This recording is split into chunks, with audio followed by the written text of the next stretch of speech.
everyone, and welcome to the Carnival Elation review. And in this video I'm going to go over the features and accommodations of the ship to help you decide if this is the right fun ship for you.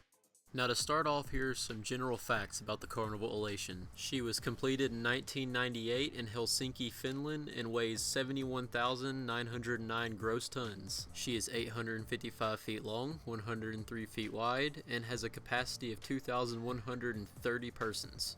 In today's terms, the fantasy class of ships in which this ship is in tends to be recognized as some of the smaller ones out there.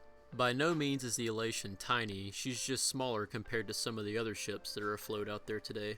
This just means she has a smaller passenger density, which is a fantastic thing in my opinion. Now, one thing to note about the Elation is that in 2017 she received a massive makeover. During this dry dock, she received a new deck, which is Grand Deck 14, a renovated pool area, the Carnival Waterworks at the aft of the ship, new eating venues such as Guy's Burger Joint and Blue Iguana Cantina, and also completely renovated cabins, hallways, and other spaces around the ship. All of these renovations and makeovers help the ship seem new and fresh. Now let's get into the kinds of staterooms that the Carnival Elation has to offer.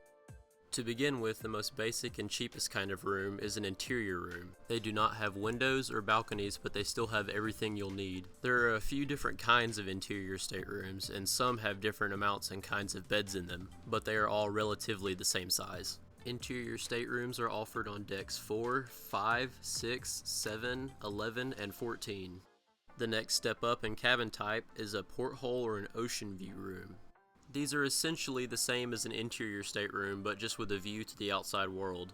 These types of staterooms are offered on decks 4, 5, 6, and 7. The next tier of cabins are regular balcony cabins. These are like the last two, just with a window and a balcony, and they also tend to be the same layout, but sometimes a little bit bigger. Regular balcony cabins are offered on decks 5, 6, and 7. And now we get into the big rooms, the suites. There are the junior suites with obstructed views, the grand suites, and the grand suites with extended balconies. All four of these are bigger than the last couple of cabin types, and all have balconies. And finally, you have the mother of all rooms, the Grand Vista Suites. There are only two of these rooms, and they both overlook the front of the ship and both have their own balconies and are the largest rooms. The suites can be found on decks 6, 11, and 14, and keep in mind that deck 14 is the new deck that was added in the Carnival Elation's recent renovation. Now let's talk about the places you can get a good bite to eat on board the Elation. To start off, you have the main two dining rooms, the Imagination Dining Room, pictured here, and the Inspiration Dining Room. In the main dining rooms, you'll enjoy a more elegant type of dining style. Also, they have the optional formal nights that they'll have in here. The dining rooms also host Sea Day brunch on sea days, and I highly recommend it. It is so good. Next on the list of good food, we have the Tiffany's restaurant, which is the Lido buffet on the ship. Here, all kinds of food from all over the world and different cultures are served throughout the day 24/7. Plus, if there's something you don't like that's being served in here, just wait a little while and it's guaranteed to change. Also, the 24/7 Pizza Pirate and ice cream and frozen yogurt are located in here. And next we have another complimentary restaurant, Guy's Burger Joint.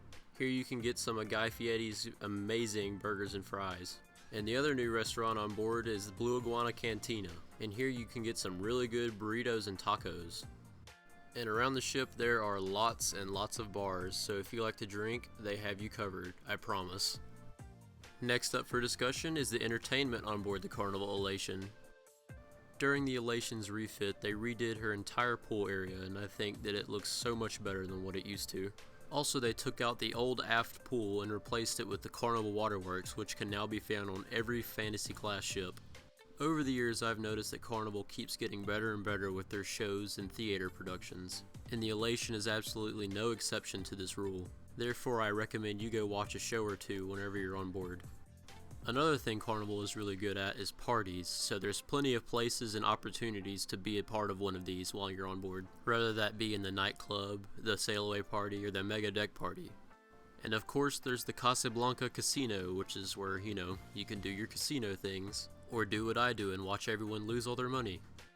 And then there's the Punchliner Comedy Club, which has family friendly and rated R shows. Another thing Carnival does really well is take care of kids and teens. There's Club O2 for the 15 through 17 year olds, Circle C through the 12 through 14 year olds, and then there's Camp Ocean for any age under those. So if you have kids and you want to go do something without them, you can just dump them in here, and most of the time the kids will like it so much that they'll just stay in here the entire cruise. When all's said and done, there's something for everyone on the Carnival Elation. I didn't even get to half of the entertainment that's on board. There is just so much to do, and I promise you'll never get bored. Finally, I'll discuss where the Carnival Elation will be sailing to from 2019 to 2021. Until early May of 2019, the Carnival Elation will be sailing out of Jacksonville, Florida, doing 4 and 5 day cruises. These cruises will go to Nassau, Freeport, and the private islands of Half Moon Cay and the Princess Cays. In mid-May 2019, the Elation will move her home port from Jacksonville to Port Canaveral, Florida. Here she will do 4, 5, and sometimes 6 day cruises to the ports I mentioned earlier, with the addition of Amber Cove and Grand Turk. The Elation is just an all-around great ship.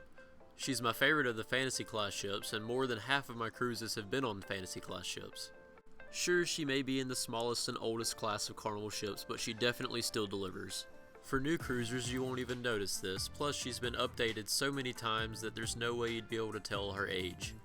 So basically, the Elation is just a wonderful ship, and I would recommend her to anyone, no matter what ship you've been on prior or if it was your first cruise. So if I had to give this ship a score out of 10, I would give it a 9.5. It's just that good. And that's a wrap for the Carnival Elation review. Thank you all so much for watching, and I'll see you in the next one.